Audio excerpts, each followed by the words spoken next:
예, 오늘 하나님의 말씀 에베소서 3장 16, 17절 두 절 말씀입니다. 에베소서 3장 16, 17절 말씀. 예, 우리 짧으니까 모두 함께 읽었으면 좋겠습니다. 함께 읽겠습니다. 그의 영광의 풍성함을 따라 그의 성령으로 말미암아 너희 속사람을 능력으로 강건하게 하시오며 믿음으로 말미암아 그리스도께서 너희 마음에 계시게 하시옵고 너희가 사랑 가운데서 뿌리가 박히고 터가 굳어져서. 아멘. 지금 사도 바울이 자기가 환난을 겪고 있는 일 때문에 이 에베소 교회 성도들이 낙심하지 않기를 놓고 많은 이야기를 하고 있었죠. 그러면서 지난주부터 14절부터 시작되는 이 문장으로 들어왔었어요. 그래서 거기서 사도 바울이 뭐라고 했습니까? 내가 하나님 앞에 무릎을 굽힌다고요. 내가 하나님 앞에 복종한다고요. 그러면서 무슨 이야기 했어요? 이사야서 45장에 나오는 것처럼 페르시아의 황제 고레스를 하나님이 그리스도로 삼는다 하더라도 그것은 하나님의 오르신 일이다라는 것을 복종하는 마음으로 받아들이겠다. 그 얘기를 했었죠. 그러니까 어떡하라고요? 너희도 받아들여라. 그렇죠? 이 말이잖아요. 결국은. 자, 그런데 그것만으로 그러면 그게 한마디로 말씀드리면은 그냥 기도하시면은 병이 다 나을 것입니다. 믿습니까? 이렇게 묻는 거하고 뭐가 달라요? 그냥 믿으라는 거잖아요. 그렇게 해서 믿어지느냐라는 거예요. 그렇게 해서 우리의 삶이 하나님의 방식으로 바뀌어지느냐라는 거죠. 안 바뀝니다.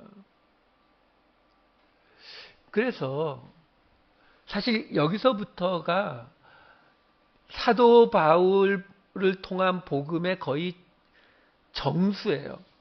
가장 핵심적인 내용들이 여기에 나와요. 지난주에 말씀드렸다시피 14절부터 19절까지가 한 문장이라고 말씀을 드렸어요.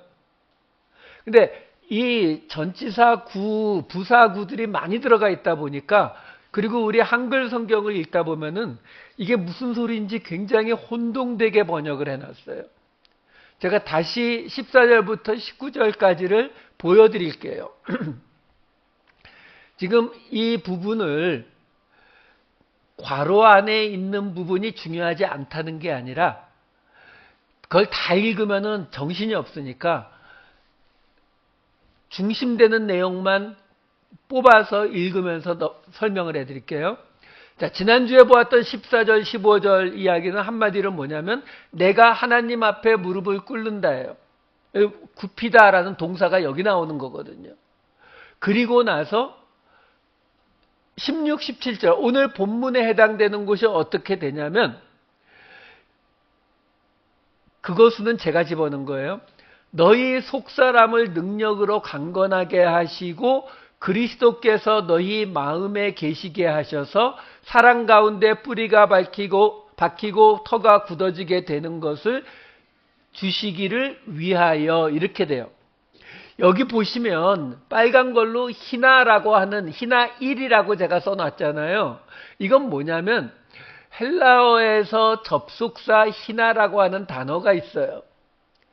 의미는 뭐뭇을 위하여 뭐뭐 하도록 이런 뜻을 갖는 접속사거든요.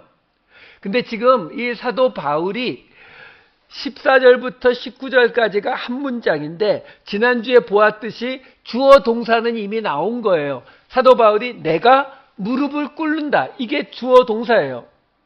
자, 근데 내가 무릎을 꿇는다 해서 얘기가 딱 끝났으면은 그냥 그러니까 너희도 그냥 하나님의 결정이니까 무조건 받아들여. 이걸로 끝나는 거거든요.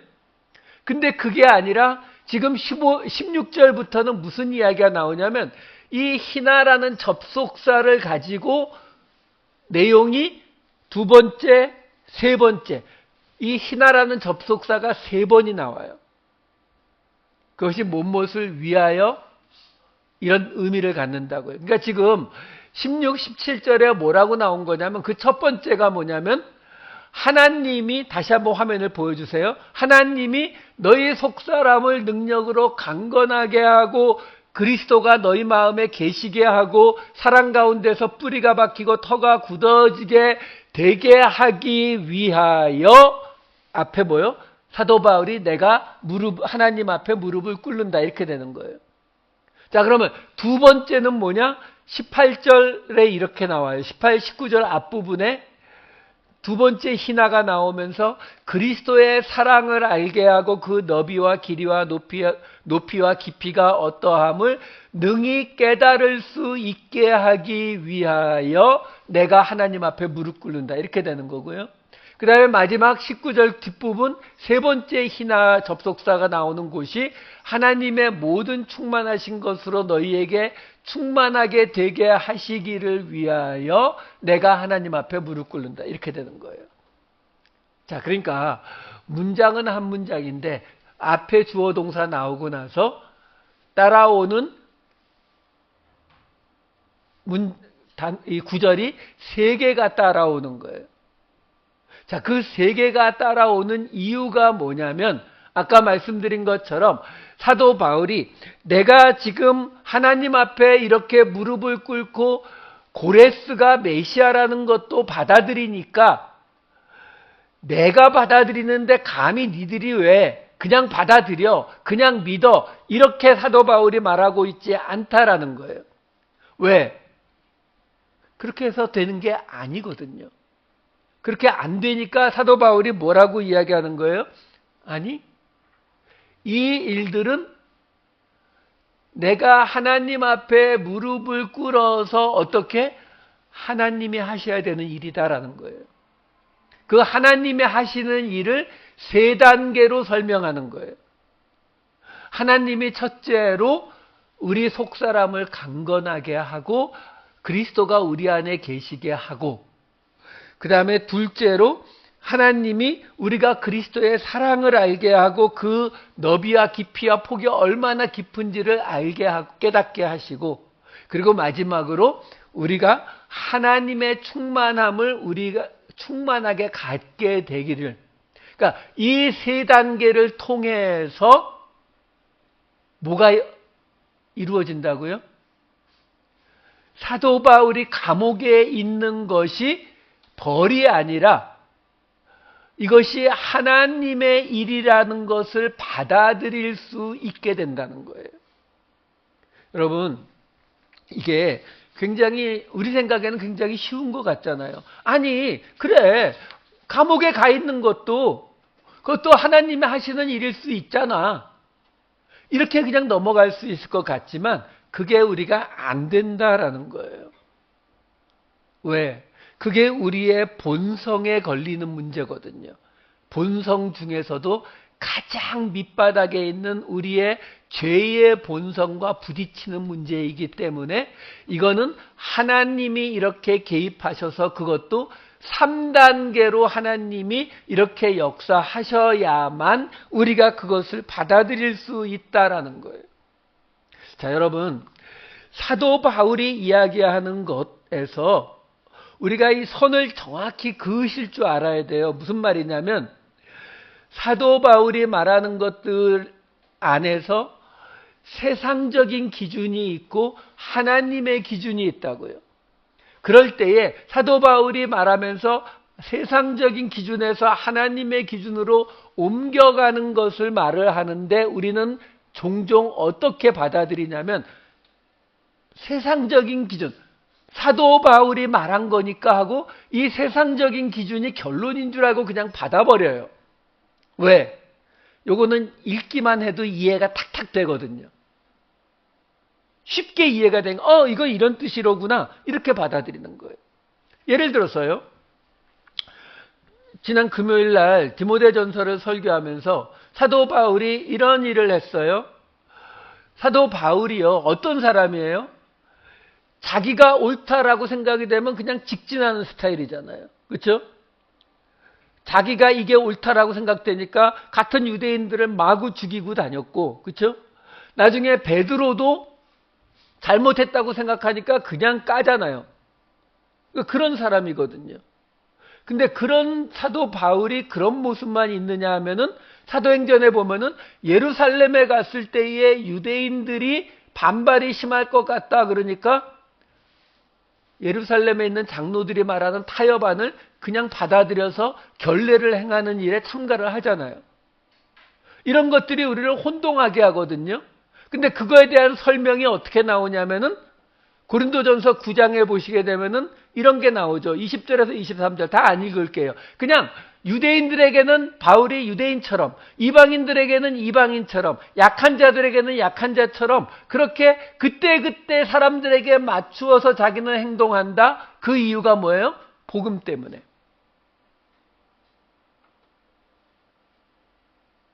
어떻게 생각하세요? 맞는 말이죠? 사도 바울이 지금 복음 때문에 유대인들에게는 유대인들에게 맞춰서, 그러니까 이런저런 거 안 따지고 나는 복음만 전할 수 있다면 다 이거 하겠다.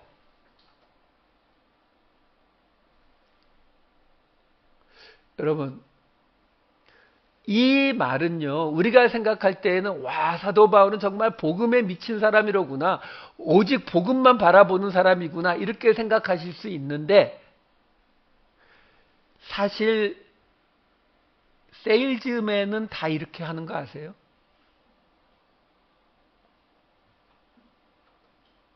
여러분, 한국에서도 그렇고 여기 뭐 미국에서도 그렇고 요즘 여당과 야당 아주 그냥 서로 죽일 듯이 싸우잖아요. 공화당 지지에 민주당 지지에 뭐 이러면은 금방 사람들의 눈꼬리가 올라가고 싸울 준비를 다 마치잖아요.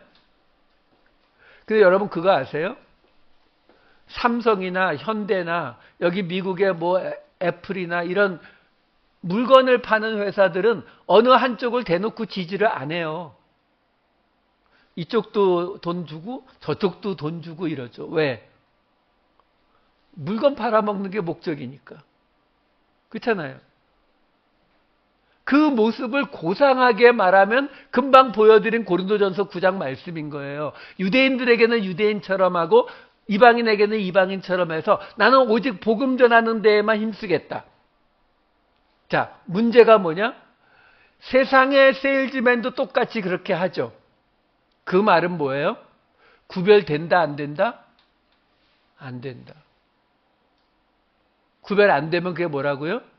거룩하지 않다. 여러분, 이 구별이 서야 돼요. 그래서 우리가 보통 전도한다 그러면은 전도보다는 선교가 좀 나아 보이죠. 왜? 전도는 이 동네에서 하는 거고 선교는 외국까지 가는 거니까 정성이 더 많잖아요. 그렇죠?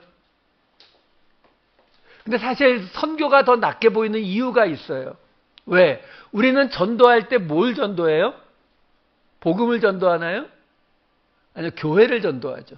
우리 교회에 오세요.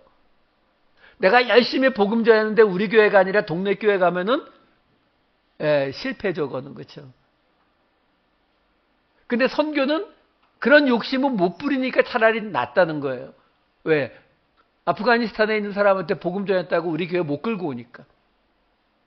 여러분, 제가 이런 말씀을 드리는 이유가 뭐냐면 우리가 교회에서 복음을 전하는 일이라고 해서 열심히 전도하고 해서 교회의 교인들을 늘려요. 그러면서 목사도 성도들도 착각합니다. 나는 지금 하나님의 일을 하고 있다고요.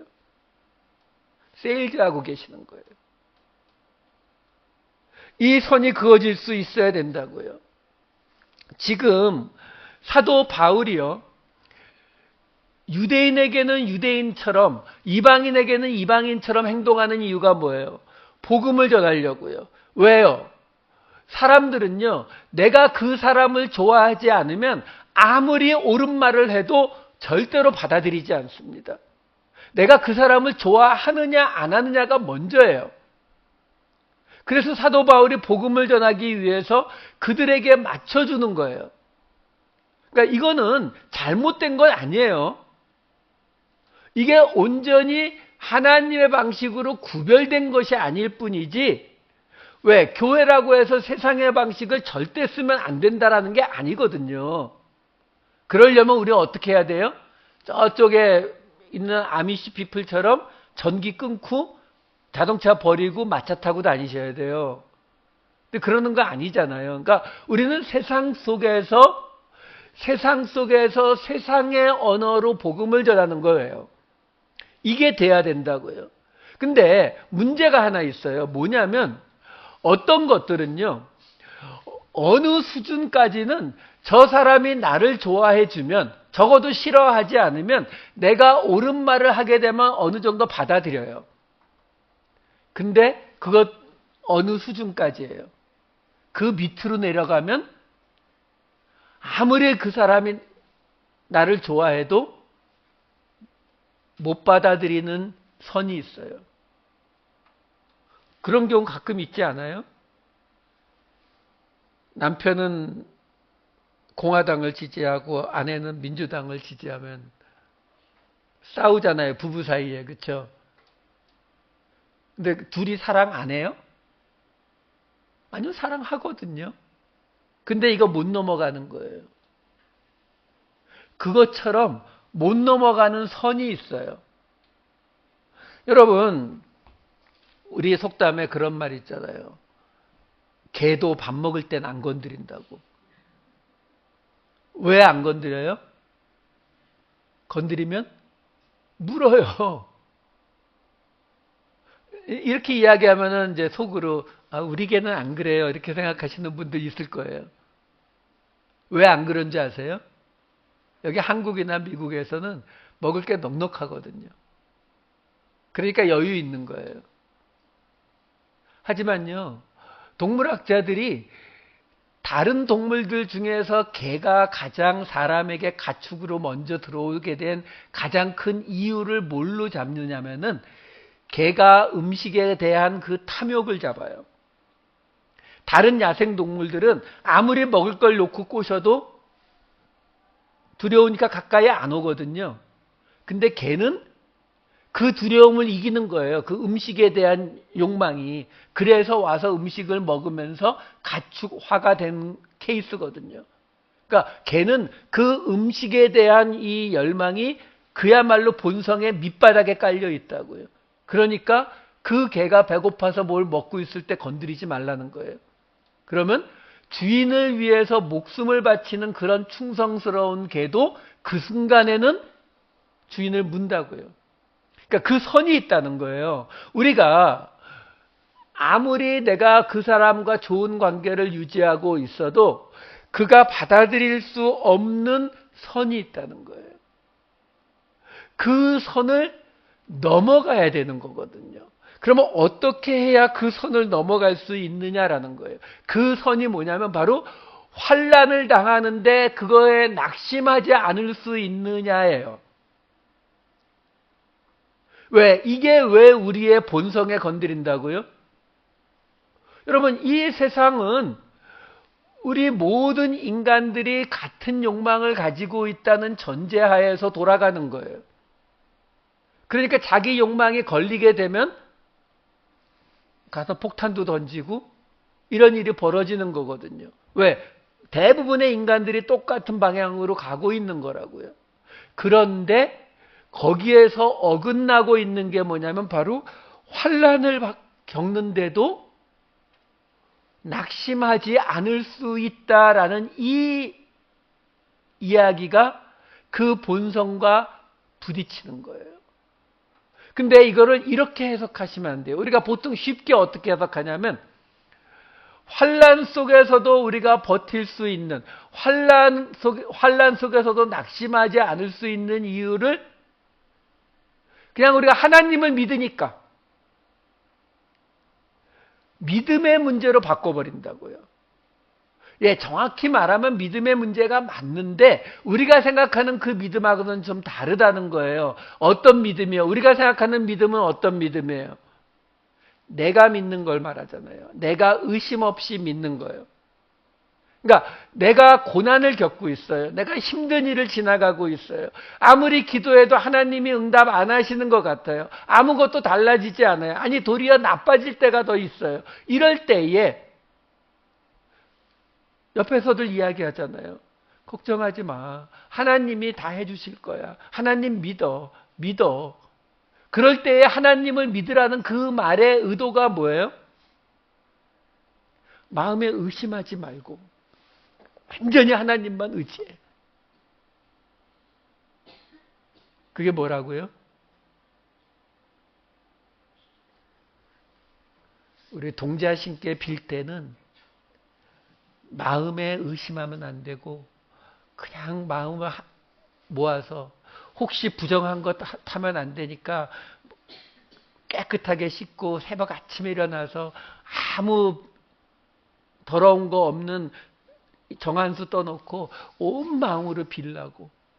그게 우리가 하는 정신일도 하사불성이에요. 정신을 지극히 하나로 모으면 하사불성, 이루지 못할 일이 없다라는 거예요. 그러니까 우리가 어떻게 하느냐에 따라서 그 일이 이루어질 수도 있고 없을 수도 있다. 우리는 그런 문화 속에서 수천 년을 살아왔어요. 그런 문화 속에서 수천 년을 살아왔기 때문에 우리는 그 모든 일들이 내가 어떻게 하느냐에 따라 달렸다라고 믿어요. 우리 동양 문화가 다 그래요. 한국, 중국, 일본이 다 똑같습니다. 그래서 여러분 그런 얘기 못 들어보셨어요? 아버지를 죽인 원수를 갚기 위해서 산속에 들어가서 어떻게 연습해요? 어릴 때부터 나무 심어놓고서 매일 나무를 펄짝펄짝 건너뛰면서 그러면 나무가 점점 자라나면은 나중에 수십 미터로 자라나도 그 나무를 건너뛸 수 있다. 우리 그렇게 믿잖아요. 실제로 어떻게 돼요? 이만큼 자라서 더 이상 못 넘어가는 거잖아요. 근데 우린 그렇게 믿거든요. 그래서 뭐가 생겼어요? 마샬아트, 태권도, 쿵후, 가라데. 이거 왜 생겼어요? 그거를 지극히 극단까지 익히면 어떻게 된다고요? 호랑이도 이기고 곰도 이기고 수십 명과 싸워도 이긴다고요. 실제로는요. 예, 한 방이죠. 한 방에 가요. 근데 우리는 그렇게 믿어요. 그러니까 서구 문화는 곰이 있고 호랑이가 있으면은 못 이긴다는 걸 아니까 칼이나 총 같은 무기를 들고 덤벼요. 근데 동양 문화는 그게 아니라 우리는 내가 수련을 닦으면 칼도 뽑지도 않잖아요. 이렇게 탁 하면 벌써 다 죽는. 이게 우리 동양 문화거든요. 우리가 그 문화의 배경 속에 살고 있기 때문에 우리는 이런 믿음에 관한 이야기가 나올 때마다 당연히 그쪽으로 해석을 하는 거예요. 내가 얼마나 정성 들여서, 내가 얼마나 매일 새벽 기도를 가서 열심히 기도했는지, 내가 얼마나 눈물과 콧물로 기도했는지, 이게 그 일이 하나님이 응답하느냐 안 하느냐를 결정하는 요인이 된다라고 우리는 생각하고 있는 거예요. 아니라는 거예요. 오해하지 마세요. 그렇게 기도하지 말라는 것도 아니고 그게 나쁘다고 말하는 게 아니에요. 그거는 왜? 우리는 우리 방식으로 하나님을 섬기는 것이기 때문에 우리에게 익숙한 방식으로 내가 힘들어 죽겠는데 내가 좀 죽을 것 같은데 목사님이 뭐 울면서 기도하는 건 아니라고 했는데 이게 아니라고요. 울면서 기도가 나올 수밖에 없죠. 그렇게 기도하셔도 된다고요. 근데 그것이 기도를 한참 했는데 안 들어주시니까 이게 일주일 금식으로는 안 되나? 그러면 40일 금식. 40일 금식으로는 안 되나? 그러면 100일 금식. 그러면 병원으로 가요. 이게 아니라고요. 그 모든 것들은 하나님으로부터 나오는 것이지 우리가 만들어내는 게 아니다라는 거예요. 그 자리를 지키셔야 된다는 거예요. 그래서 사도 바울이 지금 말하고 있는 거예요. 이 희나라고 하는 이 말을 통해서 지금 자기가 하나님 앞에 무릎을 꿇고 지금 이 이야기를 너희들에게 전해주고 있다. 그러니까 너희도 하나님이 이렇게 너희를 바꿔가시는 것을 따라오라고 이야기하고 있다라는 거예요. 이 믿음에 관한 부분이 오해가 심하니까 조금만 더 설명을 드릴게요. 우리가 그래서 자꾸 오해가 되는 게 뭐냐면 성경에 보면은 믿음이 우리에게서 나오는 것인지 하나님에게서 오는 것인지가 조금 혼동이 되는 구절들이 있어요. 분명한 건 뭐냐면 믿음은 하나님께서 우리에게 주시는 거예요. 에베소서 2장과 고린도전서 12장, 로마서 12장을 보시게 되면 여기 보시게 되면은 은혜에 의하여 믿음으로 너희에게서 난 것이 아니요 하나님의 선물이라. 성령으로 믿음을 주시고 로마서 12장 3절 각 사람에게 나누어 주신 믿음의 분량대로. 그러니까 믿음은 분명히 하나님이 주시는 게 맞아요. 근데 우리가 혼동하게 되는 이유가 뭐냐면 마태복음 14장 31절 같은 경우 보면 예수님이 물에 빠지는 베드로에게 믿음이 작은 자여 왜 의심하였느냐 이렇게 하시거든요. 그럼 이런 구절들을 보면서 우리는 이게 쉽게 이해가 된다니까요. 아까 바울이 말한 그런 것들은 굉장히 어렵게 느껴지니까 읽고서도 그냥 그런가 보다 하고 지나가는데 이 마태복음 말씀 같은 거는 예수님이 말씀하시면은 그렇네. 믿음이 작다고 하시네. 믿음이 컸으면 어떻게 된다고요? 산을 바다에 던질 수도 있다고 예수님이 말씀하셨으니까 믿음이 있었으면 베드로가 물에 빠지지 않았겠구나 이렇게 생각을 해버린다고요. 근데 이 바로 앞에 있는 30절만 같이 읽어봐도 그렇지 않다는 걸 알 수 있어요. 왜? 베드로가 어떻게 됐어요? 바람을 보고 무서워 빠져가는지라. 그러니까 베드로의 믿음이 없어서 빠지는 걸 예수님이 말씀하시는 게 아니라 예수님이 함께 있는데 무서워하는 것에 대해서 믿음이 작다라고 말씀하시는 거예요. 하나님이 우리와 함께 계시다면 그러면 그 자리가 설사 감옥 안에 있든 사형 교수대 위에 있든 두려워하지 않을 수 있다. 이게 지금 사도 바울이 말하고 있는 거예요. 근데 우리에게 믿음의 근거를 놓게 되면 무슨 문제가 생겨요? 우리는 죽음을 넘어갈 수가 없어요. 왜? 죽으면 그 믿음의 근거인 내가 없어지는데. 아니요. 믿음이라고 하는 것은 하나님으로부터 오는 거예요. 우리는 단지 그 하나님이 우리와 함께 계시다는 것만 믿을 수 있으면 돼요. 근데 그게 왜 안 된다고요? 그게 왜 지금 우리의 본성에 걸려서 우리가 못 받아들인다고요? 결과가 우리가 원하는 대로 나오는 게 아니기 때문에 그래요. 병에 걸려서 하나님 앞에 매달려 금식하고 매달려서 새벽 기도하고 1000번째 드리고 이렇게 하면은 하나님이 낫게 해주셔야 되는데 안 낫게 해주셔서 결국 사랑하는 가족이 죽는 걸 보게 되면 그래도 하나님이 나와 함께 하신다. 하나님이 그와도 함께 하셨다는 게 믿어질 수 있겠느냐는 거예요. 이게 쉽게 믿어지는 게 아니라는 거예요. 지금 그걸 사도 바울이 설명하고 있는 거예요.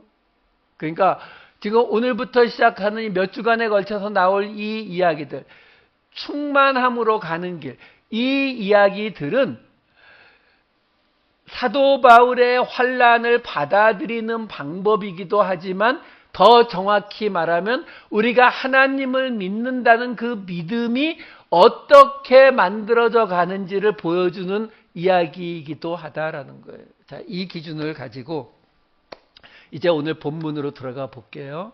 오늘 본문 16절, 17절을 보겠습니다. 아까 보았듯이 밑에 거로 볼게요. 그의 영광의 풍성함을 따라 그의 성령으로 말미암아 너희 속사람을 능력으로 강건하게 하시고 그리스도께서 너희 마음에 계시게 하셔서 사랑 가운데 뿌리가 박히고 터가 굳어지게 되는 것을 주시기를 위하여. 이게 헬라어 원어를 보게 되면은 주시기를 위하여가 맨 앞에 있고 그 다음에 나오는 게 그의 영광의 풍성함을 따라가 나와요. 그러니까 지금 여기서 맨 먼저 사도 바울이 지금 시작하는 말이 뭐냐면 하나님의 영광의 풍성함을 따라라는 말이에요. 자, 문제는 여기 지금 그의 영광의 풍성함을 따라라고 나오는데 여기 따라라고 번역이 된 전치사 카타라고 하는 단어가 못못에 따라 according to, 영어로는 according to에 해당되는 말이에요. 영어 성경을 봐도 거의 대부분이 다 according to로 번역이 되어 있어요. 근데 이 카타라고 하는 이 전치사에는 어떤 뜻도 가지고 있느냐면은 못못을 향하여라는 뜻도 있어요. 그러니까 영어로 toward에 해당되는 말도 가지고 있는 단어예요. 자, 문제는 영어 성경 중에 그렇게 번역한 곳은 없지만 왜? 그의 영광의 풍성함을 따라라고 해석을 해도 되니까. 근데 제가 볼 때에는 이 문장이 19절까지 한 문장이라 그랬잖아요. 근데 맨 끝에 있는 19절이 어떻게 나오느냐면 16절과 19절을 함께 보여드릴게요. 밑에만 보시면 이렇게 돼요. 너희 그의 영광의 풍성함을 향하여로도 번역이 된다고 했어요. 그의 영광의 풍성함을 향하여 맨 끝에 너희에게 충만하게 되게 하시기를 위하여.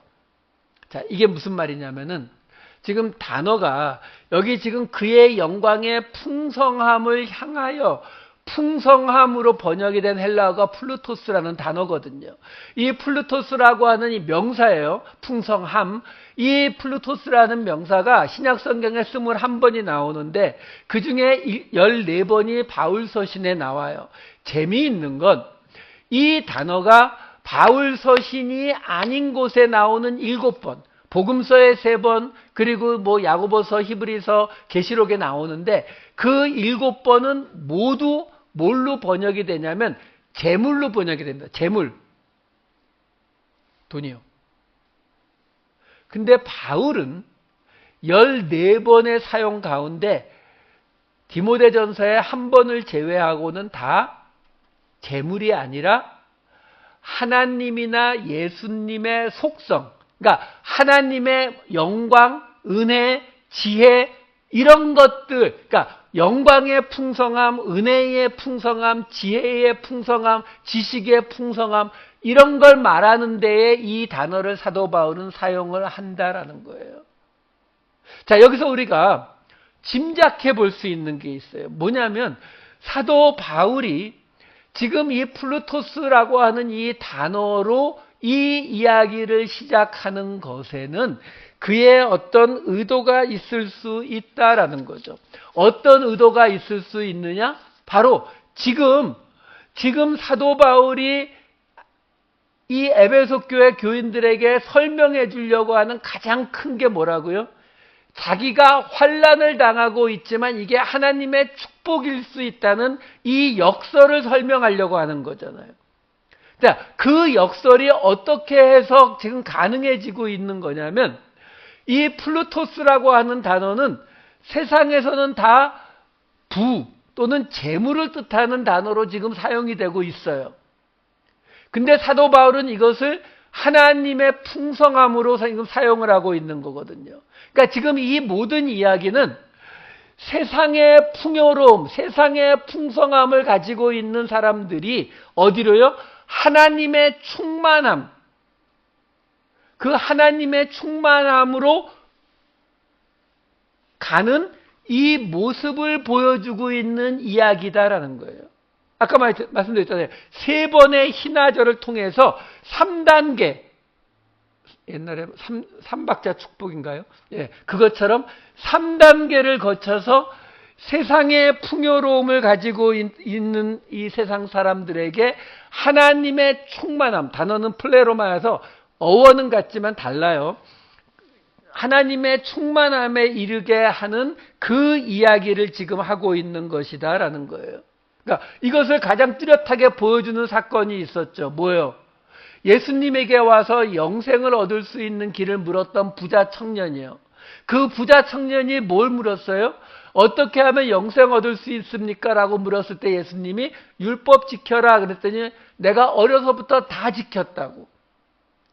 그러면서 뿌듯한 마음으로 대답했을 거예요. 왜? 그가 부자거든요. 부자라는 것은 하나님께서 약속하신 대로 신명기 약속대로 하나님의 말씀을 듣고 순종했기 때문에 들어가도 나가도 복을 받은 결과로 부자가 됐다고요. 그러니까 그의 풍요로움은 그의 재물의 풍요로움만을 이야기하는 것이 아니라 그의 의의 풍요로움도 돼요. 자신이 의롭다 함을 받았다는 그 풍성함을 가지고 있었다고요.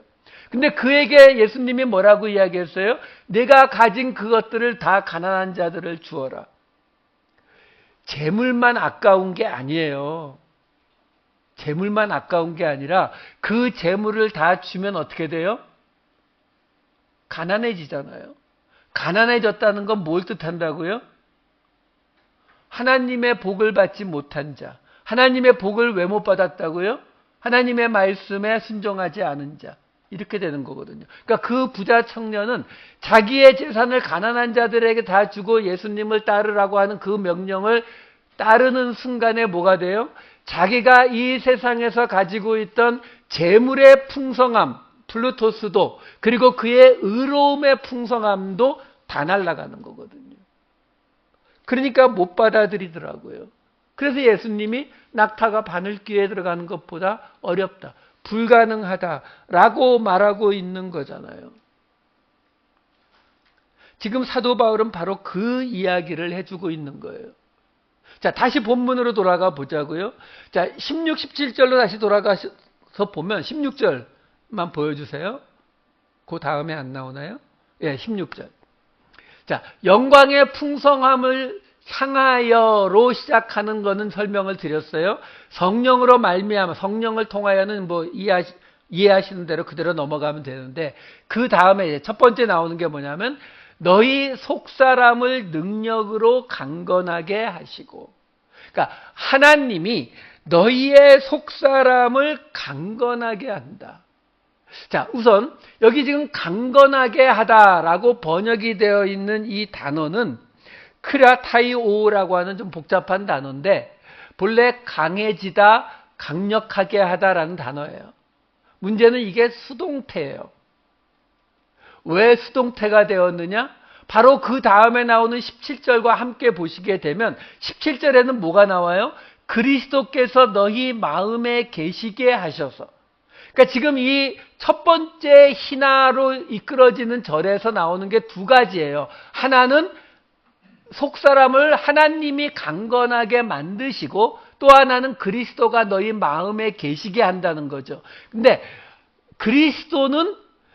그리스도께서 우리 마음에 계시는 거예요. 우리가 그리스도를 끌고 와서 내 속에 집어넣는 게 아니라 그리스도께서 오시는 거니까 이거는 수동태가 아니라 능동태로 사용이 됐고, 거기에 비해서 지금 보려고 하는 너희 속사람을 강건하게 하시고의 강건하게 하시고는 수동태라고요. 그러니까 우리가 무엇인가를 해서 우리의 속사람이 강건해지는, 아까 보았던 믿음이 커지는, 믿음이 굳세지는 방법은 없다는 거예요. 그거는 우리가 하는 게 아니라 하나님이 하시는 것이기 때문에 우리가 하는 것이 아니다라는 거죠. 자, 문제는 여기에 속사람으로 나오는 이게 뭐냐라는 거예요.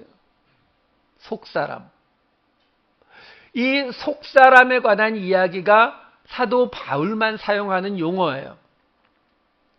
사도 바울이 이 속사람이라고 하는 용어를 사용하는 곳이 딱 세 군데 나와요. 그 중에 오늘 본문과 고린도 후서를 보여드릴게요. 고린도 후서 4장 16절. 그러므로 우리가 낙심하지 아니하노니 우리의 겉사람은 낡아지나 우리의 속사람은 날로 새로워지도다. 사도 바울이요, 지금 사람을 겉사람과 속사람으로 구분하고 있어요. 한 사람인데 이게 지금 무슨 말이냐라는 거예요.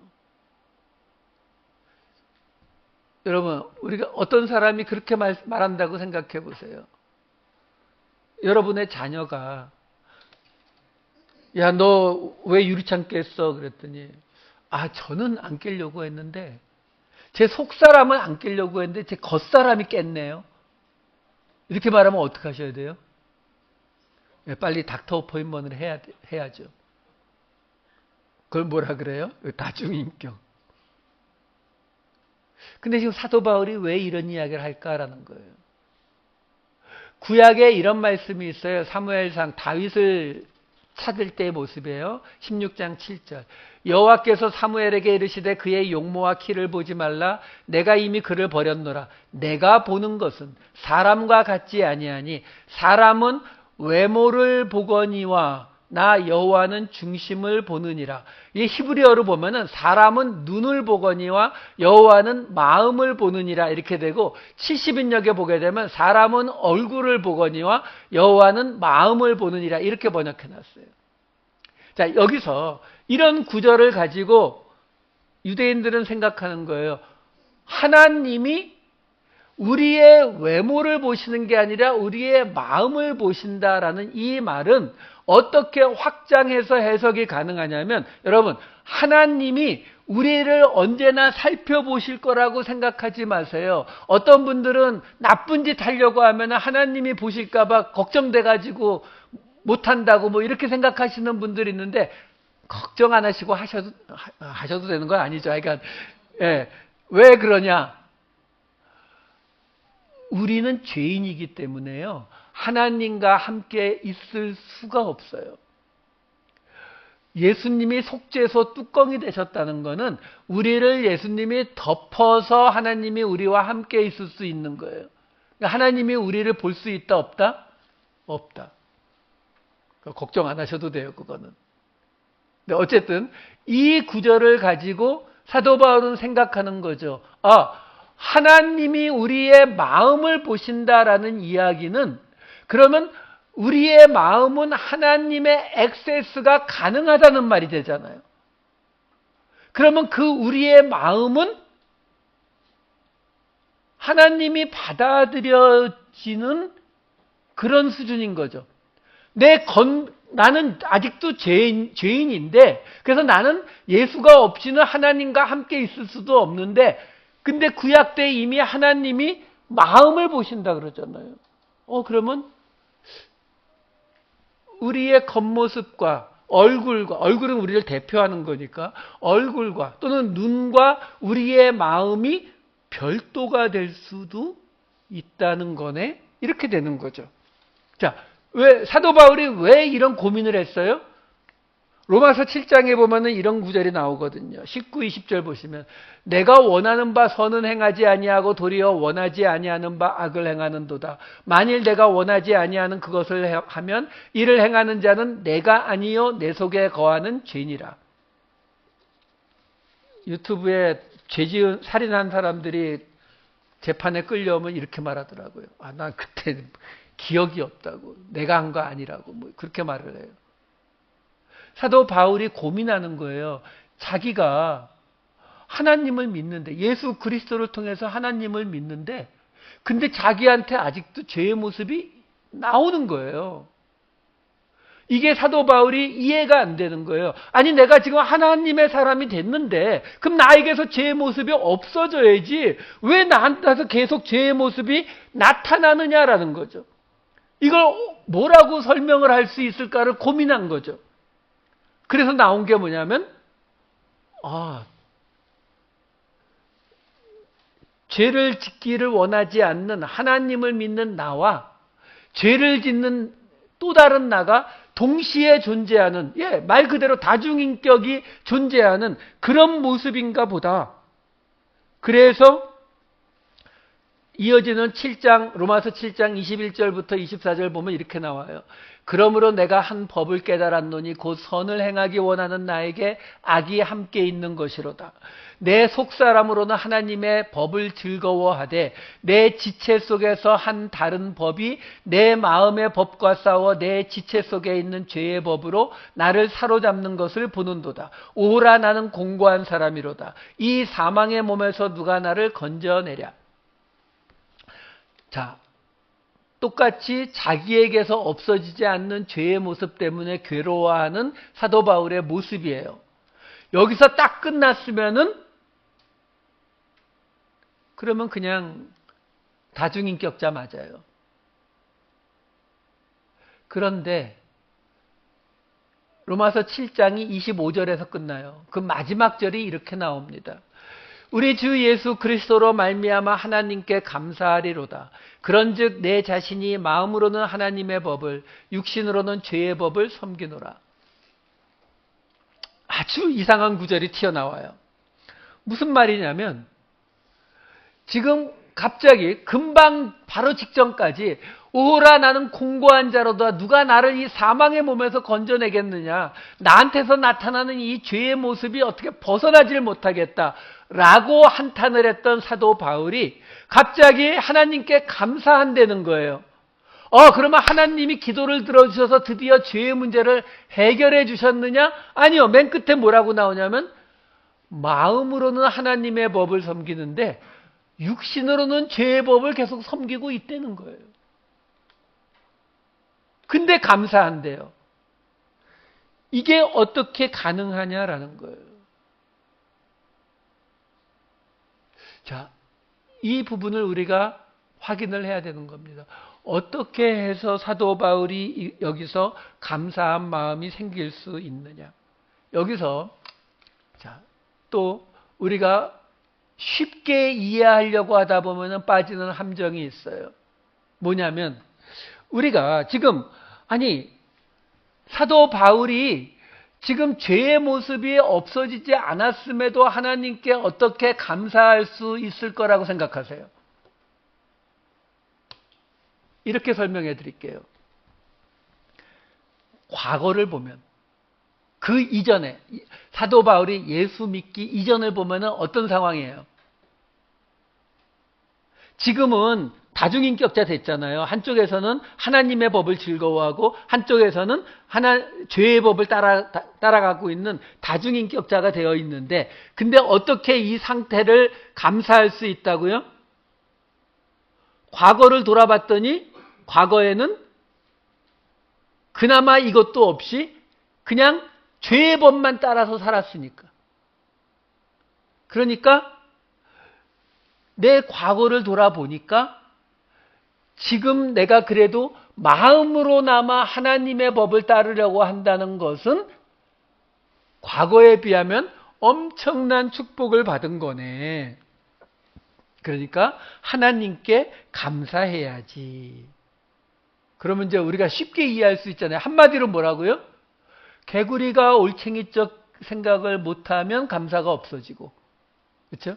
우리가 가난하고 힘들 때는 작은 도움만 받아도 너무너무 고맙고 막 눈물을 흘리고 이러지만 그게 시간이 점점 지나서 익숙해지면 점점 내 재산도 많아지게 되면 웬만한 도움받은 것도 그냥 당연하게 생각하고 별로 감사하지 않고 그러잖아요.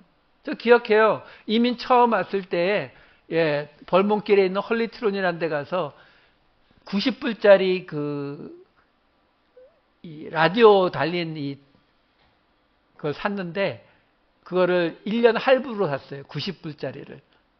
그래갖고 매달 10불 정도씩을 1년 동안 갚았거든요. 근데 그거 사면서도 아내하고 둘이서 막 거기서 그 헐리트론에서 그거 잡고 기도하고 막 그랬거든요.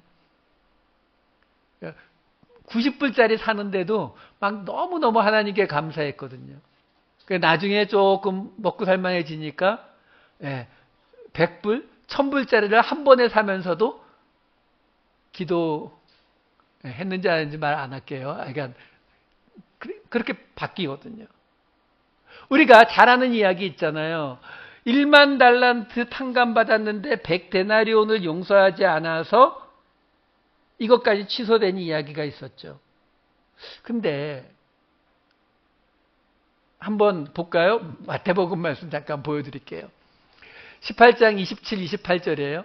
그 종의 주인이 불쌍히 여겨 놓아보내며 그 빚 1만 달란트를 탕감하여 주었더니 그 종이 나가서 살다가 20년이 지난 후에 자기에게 100데나리온 빚진 동료 한 사람을 만나 붙들어 목을 잡고 이르되 빚을 갚으라 하매.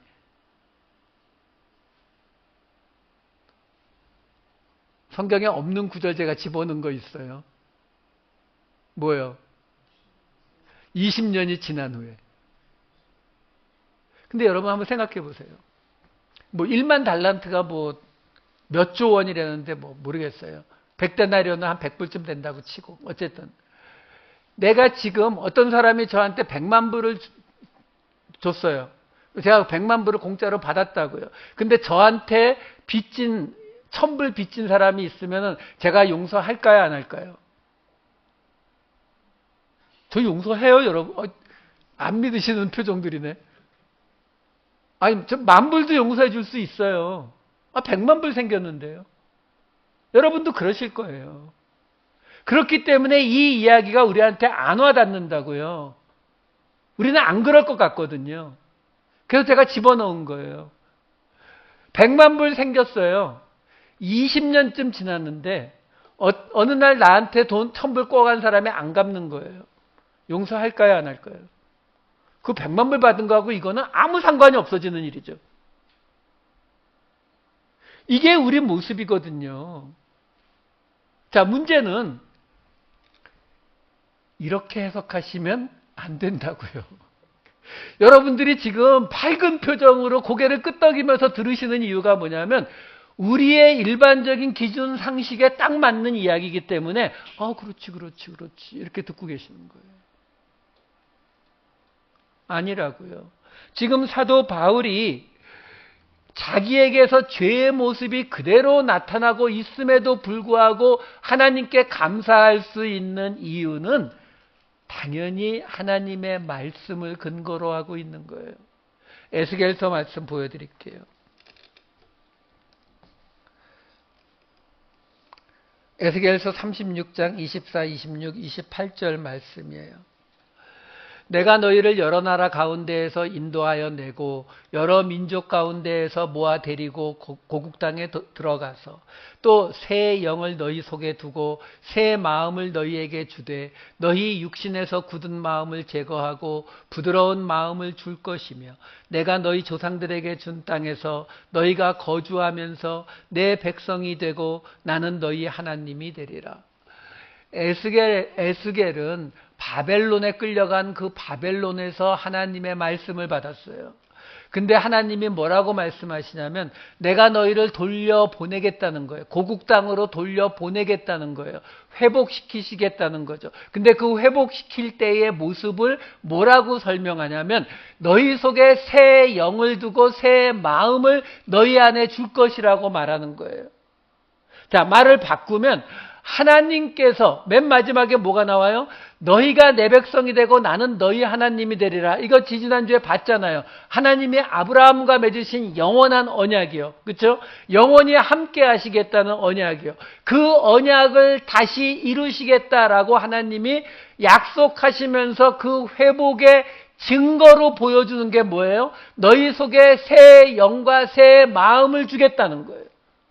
자, 우리 안에 어느 날 죄악 속에서 아무 생각 없이 지난번에 말씀드린 것처럼 매트릭스에서 나오는 키아누 리브스가 먹은 빨간 약처럼 어느 날 빨간 약을 먹는 순간에 이 세상이 가짜 세상이라는 걸 깨닫게 되고 진짜 세상이 따로 있다는 걸 깨닫게 되면서 예루살렘과 싸운다 그랬잖아요.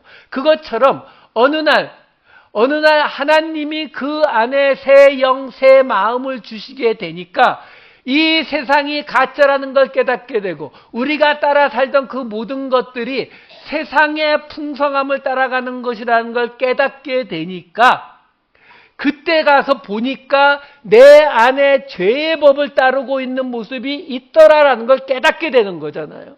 그러니까 사도 바울이 자기에게 아직도 이 죄의 모습이 나타나고 있지만 그것을 지금 하나님이 함께 할 수 있는 건 속사람, 그리고 바깥에 있는 죄를 짓는 건 겉사람이라고 표현을 하고 있는 거거든요.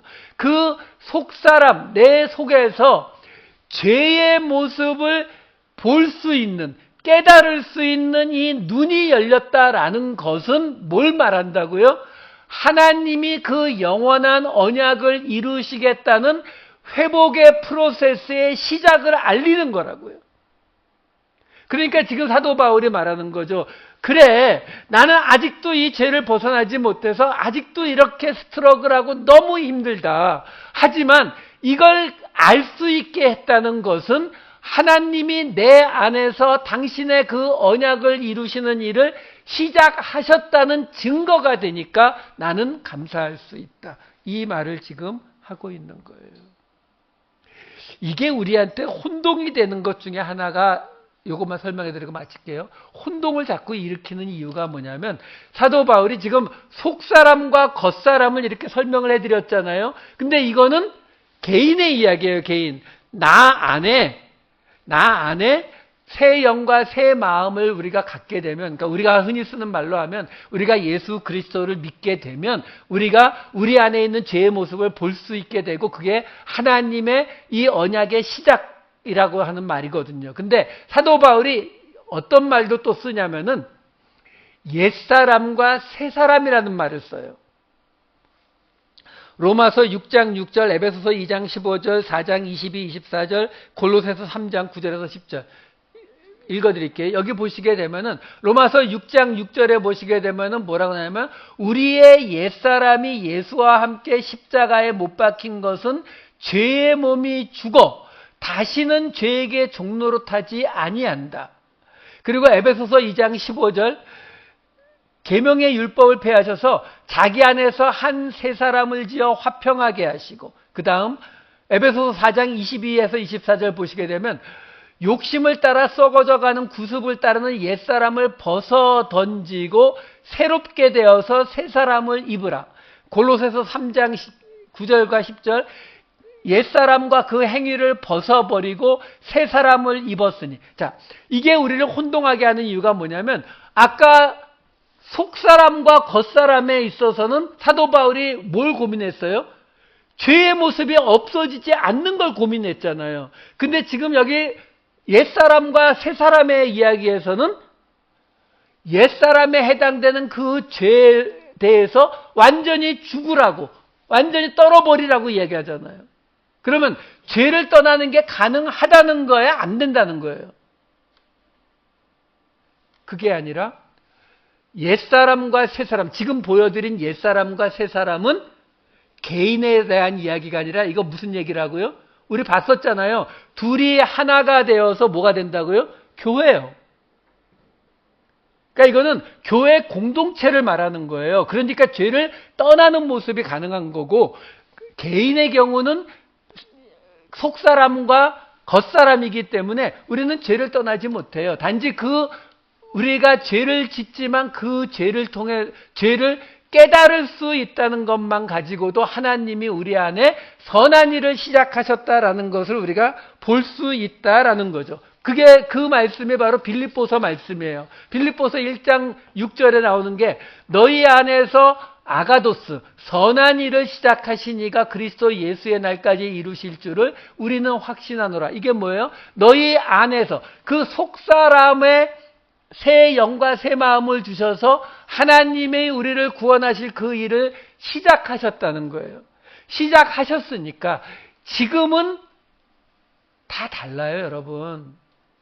어떤 사람들은 그 타고난 유전적인 특징도 다르고 자란 환경도 다르고 성격도 다르고 그 모든 것들이 다르기 때문에 똑같이 교회를 다니고 똑같이 수십 년을 봉사하고 똑같이 교회에서 직책을 받고 똑같이 교회에 헌신한다 할지라도 그들의 삶의 모습은 다 다르게 나타날 수 있어요. 어떤 사람들은 다른 사람들이 보기에도 저 장로님 대단하다, 저 집사님 대단하다 라고 생각하는 사람도 있을 수 있고, 어떤 사람들은 저 사람은 도대체 왜 저래? 권사라는데 장로라는데 왜 저래? 이렇게 보여질 수도 있어요. 근데 그거는 어떤 기준이라고요? 우리 기준이에요. 하나님의 기준은 그 기준이 아니에요. 하나님의 기준은 하나님이 우리를 보기 시작하셨느냐예요. 하나님이 우리를 보기 시작하시면 우리 안에 속사람이 변화되기 시작하고, 그 속사람이 변화되는 증거는 우리가 뭘로 알 수 있다고요?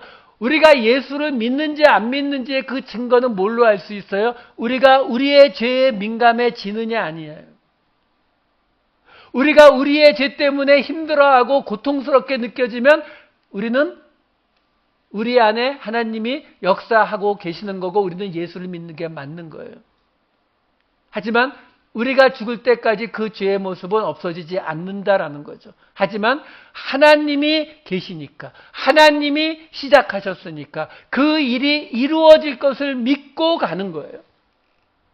그래서 항상 말씀드리잖아요. 우리가 고난을 지나갈 때 그것이 누구의 잘못으로 시작됐든 아무 상관이 없어요. 그 고난을 지나갈 때에 그 고난 속에서 하나님 앞에 그걸 올려드리기만 하면 돼요.